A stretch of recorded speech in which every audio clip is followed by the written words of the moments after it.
श्रीमते रामानुजाय नमः।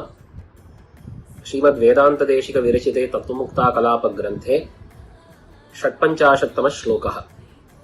धर्मो भाति प्रभैका बहलविरलताद्यत्र दृष्टानुसारात् सा दीपांशा विशीर्णाः इति यदि बहुधा कल्पना गौरवादिः रत्नादीनां स्थिराणां विशरणविहतेर्निष्प्रभत्वादि च स्यात् तेजस्तत्सप्रभाकम् तिमिरहरतया सापि तेजो विशेषः। पूर्वस्मिन् श्लोके तेजो निरूपणं प्रकृतम्। अस्मिन् श्लोके तेजो विशेषभूतायाः प्रभायाः स्वरूपं निरूप्यते। वेदांत सिद्धान्ते ज्ञानस्वरूपस्यापि आत्मनः धर्मभूतं किञ्चित् ज्ञानं विद्यते इति विषयमिमं निरूपयितुं प्रभाविशिष्ट प्रभावद्रूप तेजः निदर्शनतया उच्यते। अतः अयं विषयः प्रभा प्रभावान् इति एतयोः सजातीययोरपि धर्मधर्मी भावः सम्भवति इत्ययं विषयः निरूपणीयः। अयं तु मुख्यः।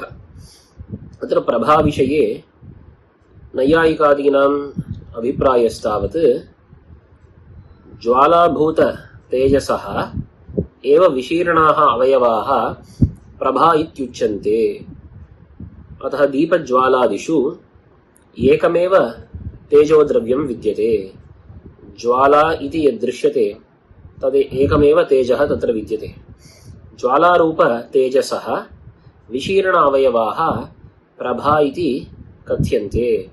अतः एकमेव तैजसं द्रव्यं, न तु तत्र ज्वालादिरूपं धर्मीभूतं किञ्चित् तैजसं द्रव्यं तस्य धर्मभूतं प्रभाख्यं अन्यद् तैजसं द्रव्यम् इति। अतः अयं पक्षः अत्र खण्ड्यते। धर्मो भाति प्रभैका, एका प्रभा धर्मत्वेन भाति। तत्र प्रत्यक्ष अनुभव सिद्धमिदं सर्वेषां यत् दीप रत्न सूर्य प्रभृतिषु तत्र तैजस पदार्थेषु मूलद्रव्यं धर्मिद्रव्यम् अतिरिच्य सर्वत्र प्रसरणशीलं तेजोद्रव्यं किञ्चित् विद्यते इति। सूर्यस्तावत् आकाशे स्थिरः दृश्यते, तस्य किरणाः भूमिं प्राप्नुवन्ति इति पश्यामः। रत्नादीनां विषयेपि क्वचित् स्थितस्य रत्नस्य प्रभा तावत् सर्वत्र प्रसरति। दीपज्वालास्थलेपि तत्र ज्वाला तत्र ऊर्ध्वरेखारूपा तत्र एकत्र तिष्ठति, वर्तिकायां विद्यते। तादृश ऊर्ध्वरेखारूपं तैजसं द्रव्यं वर्तिकायां वर्तते। ततः प्रसृता तावत् प्रभा तत्र प्रकोष्ठादिकं व्याप्नोति इति। अतः ज्वालादिरूपं धर्मीभूतं तैजसं द्रव्यम् आश्रित्य धर्मभूता प्रभा तत्र तेजोद्रव्यरूपा प्रभा तत्र भाति इत्यङ्गीकर्तव्यम्। बहल विरलतादि अत्र दृष्टानुसारात्।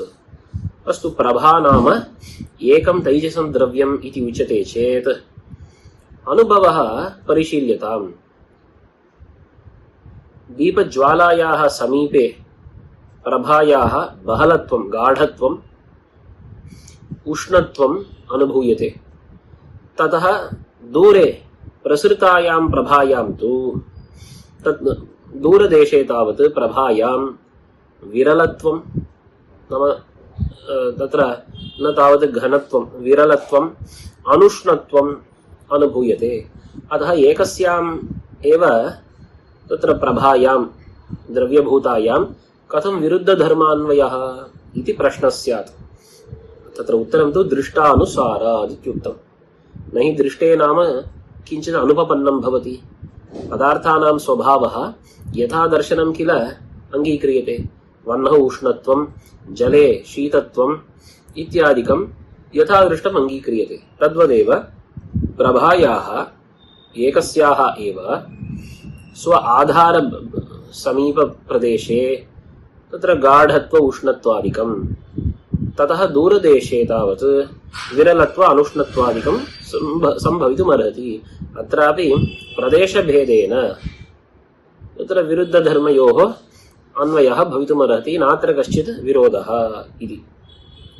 सा दीपांशाः विशीर्णाः इति यदि एव प्रभा नाम न तावत् किञ्चित् अतिरिक्तं द्रव्यं ज्वालादितः, ज्वाला रत्न सूर्य प्रभृति धर्मितः अतिरिक्तं द्रव्यं नास्ति प्रभा, किन्तु दीपादीनां विशीर्ण अवयवाः एव प्रभेति कथ्यन्ते इति चेत् तर्हि अयं दोषः बहुधा कल्पना गौरवादिः।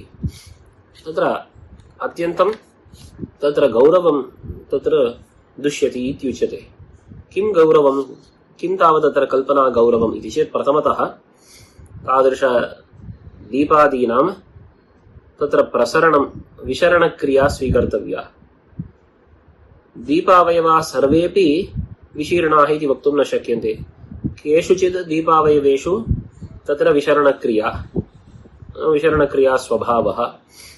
तत्रापि चतुरङ्गल ऊर्ध्व दीप अवयवि निष्पत्तिपर्यन्तं तत्र ज्वालादि निष्पत्तिपर्यन्तं दीपावयवाः न विशीर्यन्ते, अतः तावत्पर्यन्तम् अविशरणं कल्पनीयम्। ततः उत्तरत्र देशे तावत् दीपावयवानां विशरणं कल्पनीयम्। तिर्यग् ऊर्ध्वं प्रसरणं च कल्पनीयम्।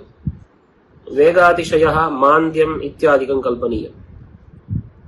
किञ्च दीपा अवयविनाशे सति विशीर्णानामपि नाशः इति इदं सर्वं कल्पनीयं स्यात्। अतः इदम् अयुक्तम्। अतः प्रभा नाम किञ्चित् अतिरिक्तमेव तेजोद्रव्यम्। द्रव्यत्वादेव तस्य सङ्कोचविकासादिरूप अवस्थाभेदाः भवितुमर्हन्ति इति अयमेव प्रामाणिकः सिद्धान्तः इत्युच्यते। रत्नादीनां स्थिराणां विहतेः निष्प्रभत्वादि च स्यात् इति उपरि दोषः उच्यते।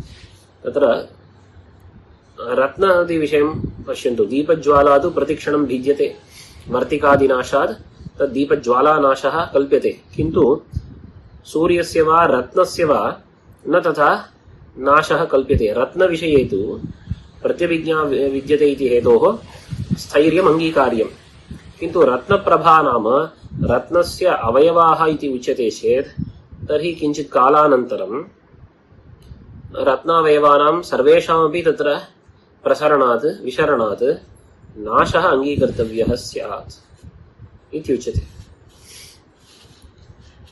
अतः तत्र विशरण विहतिः, विशरणं तु तत्र बाधितं, निष्प्रभत्वादि च स्यात्। अतः स्थिरभूत रत्नादिपदार्थानाम् अवयवविशरणस्य बाधितत्वात् प्रभा एव न स्यात्।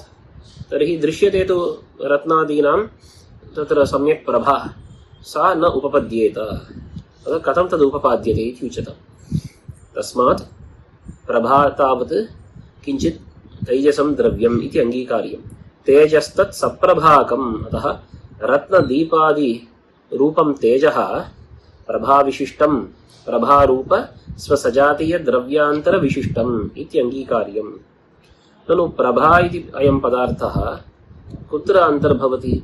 24 प्रकृतितत्त्वेषु प्रभायाः अन्तर्भावः कुत्र इति चेत् प्रभापि तेजः एव इति उच्यते। सापि तेजो विशेषः तिमिरहरतया इत्युक्तम्। तिमिरहरत्वात् अन्धकारनाशकत्वात् प्रभा तावत् तेजः एव इति। अतः प्रभा तेजः, प्रभा तत्र तेजः पदार्थः कुतः? तिमिरहरत्वात् इति वक्तव्यम्। तत्र तिमिरहरत्वं नाम तैजसत्वमेव, तेजस्त्वमेव किल, न अतिरिक्तः धर्मः इति आदाय यदि साध्य अविशेषः आशङ्क्येत तर्हि एवम् अनुमानं वक्तव्यं। प्रभा तेजः, तेजो विशेषः।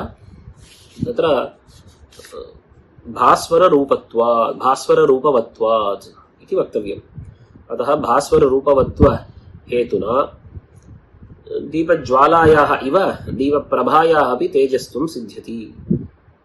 अथवा प्रभा तेजः नीरसत्वे सति रूपवत्वात् इत्यपि तत्र वक्तुं शक्यते। एतावता एकजातीययोः प्रकृते तत्र तैजसयोः एव पदार्थयोः प्रभावतोः धर्मधर्मिभावः सम्भवति इति उपपादितं भवति। 56வது ஸ்லோகத்திலே பிரபா அப்படின்னு சொல்லக்கூடியதான அந்த தேஜ பதார்த்தத்தினுடைய நிரூபணம் பண்ணப்படுறது. முன் ஸ்லோகத்திலே வைஸ்வானர அக்னியை பற்றிய நிரூபணம் பண்ணப்பட்டது. அதுபோல தேஜ பதார்த்தத்தில் இருக்கக்கூடிய மற்றொரு விசேஷமான ஒரு பதார்த்தம் பிரபா, ஒளி என்பது. வேதாந்த சித்தாந்தம், நம்முடைய விசிஷ்டாத்வைத சித்தாந்தத்திலே ஆத்மா ஞான வடிவமானது. ஆனால் அப்பேற்பட்ட ஆத்மாவுக்கு ஞானம் என்கிற ஒரு குணமும் உண்டு, தர்மபூத ஞானம் என்கிற குணமும் உண்டு என்று முக்கியமான இந்த பிரமேயம் காட்டப்படுறது. ஒரே ஜாதியைச் சேர்ந்த இரண்டு பதார்த்தங்கள் எப்படி தர்மதர்மி பாவத்துடன் இருக்க முடியும்? அதாவது ஆத்மா என்பதே ஞான வடிவமானது, அதற்கு ஞானம் என்கிற ஒரு குணமும் இருக்க முடியுமா என்னால் இருக்க முடியும். அதற்கு உதாரணம் என்ன அப்படின்னா, இந்த பிரபாவுடன் கூடியதான அந்த தீபாதி தேஜஸ் என்று சொல்றது உண்டு. இப்போ தீபம் அப்படின்னு சொல்லும் பொழுது அந்த ஜுவாலை என்பது சுடர், அது ஒரு தேஜஸ் பதார்த்தம். ஆனா அதற்கு ஒளி பிரபா என்கிற மற்றொரு தேஜஸ் பதார்த்தம் அதை பற்றி இருக்கக்கூடிய ஆசிரியத்து இருக்கக்கூடிய தர்மமாக இருக்கு. அந்த ஒரு விஷயம் இங்கே சாதிக்கப்படுறது. அப்போ தீபம், இந்த தீப ஜுவாலை என்கிற ஒரு தேஜஸ் பதார்த்தம், அதற்கு தர்மமாக பிரபா என்கிற திரவியம் இருக்கிறது. இந்த பிரபா என்பது தர்மியாகிற இந்த ஜுவாலையை காட்டிலும் வேறொரு தேஜஸ் பதார்த்தம் என்றே நாம் கொள்ள வேண்டும். அதுதான் யுக்திக்கும் பொருத்தமானது பிரத்யக்ஷத்துக்கும் பொருந்தக்கூடியது என்று இங்கே தெரிவிக்கிறார். அதனால பிரபா என்பது ஒரு தேஜஸ் பதார்த்தம். அது அந்த தீப ஜுவாலையுடைய சமீப தேசத்தில் இருக்கும் பொழுது அது காடமாக, கொஞ்சம் சூடாக, உஷ்ணமாக இருக்கக்கூடியது. ஆனால் அது பிரசரிக்கும் பொழுது ஜுவாலையிலிருந்து தள்ளி இருக்கக்கூடிய பகுதிகளிலே அந்த பிரபையானது கொஞ்சம் விரளமாக, காடமாக அல்லாமலும் உஷ்ணமாக அல்லாமலும் இருக்கக்கூடியது. அதனால இது எப்படி நமக்கு அனுபவம் இருக்கோ அது போல நாம் ஒத்துக்கொள்ள வேண்டியது அப்படின்னு சித்தாந்தார்த்தம் காட்டப்படுறது முதல் பாதத்திலே. அடுத்தது 2வது பாதத்துல நையாயிகர்கள் போன்றவர்களுடைய பட்சம் முன்வைக்கப்பட்டு கண்டிக்கப்படுறது. இப்ப மற்றைய சித்தாந்திகள் சொல்லக்கூடிய விஷயம் என்ன அப்படின்னா, தீபம்னு சொன்னா அது ஒரே தேஜஸ் தான், ஒரே தேஜஸ் பதார்த்தம். அந்த ஒரே தேஜஸ் பதார்த்தம் இருக்கே, அந்த தீபத்தினுடைய அவயவங்கள் அப்படி வெளியில வீசக்கூடியவைகள், வெளியில வரக்கூடியவைகள் தான் பிரபை, ஒளின்னு சொல்லப்படுறதே ஒழிய ஒளி என்ன இன்னொரு பதார்த்தம் அது கிடையாது. தீப ஜுவாலையினுடைய அவயவங்களே அப்படி வெளிவரக்கூடியவைகள் பிரபைன்னு சொல்லப்படுகின்றன அப்படின்னு சொன்னால் இது தவறு. இங்க ரொம்ப பல விஷயங்களை நாம கல்பிக்க வேண்டியதாக வரும். அனுபவத்துக்கு ஸ்வரசமாக இந்த விஷயம் ஒட்டாதுன்றார். என்ன கல்பிக்க வேண்டியிருக்கும்னா, பாருங்கள், தீப ஜுவாலை இருக்குன்னு சொன்னா அது அப்படி சுடராக மேல் நோக்கி அது எரியக்கூடியதாக இருக்கு. அப்போ தீபத்தினுடைய அவயவங்கள் இப்படி ஒரு மேல் நோக்கி ஒரு சுடராக வரும் வரைக்கும் அது வெளியில வீசாமல் இருக்கும். அந்த ஒரு சுடராக வந்த பின்பு மற்ற அவயவங்கள்லாம் வெளியிலே வீசக்கூடியதாக இருக்கும் என்ன இப்படி கல்பிக்க வேண்டும். அது என்ன, ஒரு சில அவயவங்கள் மட்டும் கனமாக சுடர் போலே இருக்கும், மற்ற அவயவங்கள்லாம் இப்படி வெளியில வீசக்கூடியதாக இருக்குமா? அப்ப இதை நாம் இப்படி கல்பிக்க வேண்டியிருக்கும். அதனால அதை காட்டிலும் கண்ணுக்கு ஸ்திரமாக தெரியக்கூடிய அந்த ஜுவாலை தீபம் என்பது ஒரு தேஜஸ், எங்கும் சுற்றி வீசக்கூடியதான ஒளி என்பது இன்னொரு தேஜஸ், இன்னொரு பதார்த்தம் என்று கொள்வதுதான் உச்சிதம். இப்போ தீப ஜுவாலை காட்டிலும் ரத்னங்கள் இருக்கு. ரத்னங்களுக்கு வைரம் முதலிய ரத்னங்களுடைய ஒளி அது நன்றாக ஒளி வீசக்கூடியதுன்னு நாம் பார்க்கிறோம். இப்போ ரத்னம், இப்போ தீபத்துக்காவது பிரதிக்ஷணம் அது மாறக்கூடியதுன்னு பார்க்கிறோம். இந்த எண்ணெயானது தைலம் பிரதிக்ஷணம் நாசமாகிறபடியால் தீப ஜுவாலையும் நாசமாகி கொண்டே இருக்குன்னு சொல்ல முடியும். அதனால அதற்கு அவயவங்கள் அப்படி மாறிக்கொண்டு இருக்குன்னாவது ஒரு வாதத்துக்கு சொல்ல முடியுமானால், ரத்ன விஷயத்துல இது எப்படி சொல்ல முடியும்? ரத்தனத்திலிருந்து அதோடைய காந்தி ஒளி வீசுறது, அப்ப அந்த ஒளி என்பது வேறு, ரத்தம் என்பது வேறுன்னு தானே சொல்லி ஆகணும். ஏன்னா ரத்தம் என்பது ஸ்திரமான பதார்த்தம். ரத்தத்துடைய அவயவங்கள் தீப ஜுவாலையை போல அப்படியே மாறிக்கொண்டே இருக்கும், நாசமாகி கொண்டே இருக்கும்னு சொல்ல முடியாது. ஸ்திரமான பதார்த்தம் ரத்தம் என்பது. பல வருஷங்களும் கூட ரத்னமானது ஒரே அளவுக்கு தான் அதனுடைய பாரம் இருக்கும். இன்னைக்கு வந்த பொழுது அது ஒரு அளவில் அதோடைய பாரம் இருந்தது. இன்னும் ஒரு வருஷத்துக்கு அப்புறம் அதோடைய எடை குறைந்ததுன்னு சொல்ல முடியுமா? முடியாது. அப்போ ரத்னத்தினுடைய அவயவங்கள் மாறாமல் இருக்கின்றன, ஸ்திரமாக ஒத்துக்கணும். அப்போ அந்த ரத்னத்துக்கு பிரபை என்பது என்னது? ரத்னத்திலிருந்து வீசக்கூடிய அந்த காந்தி என்னது? ரத்னத்துடைய அவயவங்கள்னு சொல்ல முடியாது. அதனால ரத்னஸ்தலத்துல இந்த அவயவங்களே வெளிவரக்கூடியவைகள்ன்ற விஷயத்தை உபபாதனம் பண்ண முடியாது என்பதனாலே ஒளி என்பது வேறு, அந்த சுடர் தீப ஜுவாலை என்பது வேறு என்று நாம் கொள்ள வேணும். இப்ப அந்த ஒளி பிரபை என்பதும் கூட ஒரு விதத்துல தேஜஸ் தான். ஏன் அப்படின்னா, எப்படி தீப ஜுவாலை அந்தகாரத்தை இருளை போக்குமோ அதனுடைய பிரபையும் ஒளியும் கூட இருளை போக்குகிறது தானே. இருளை போக்குகிறபடியால் ஜுவாலையை போலே அதனுடைய பிரபையும் கூட தேஜஸ் தான்.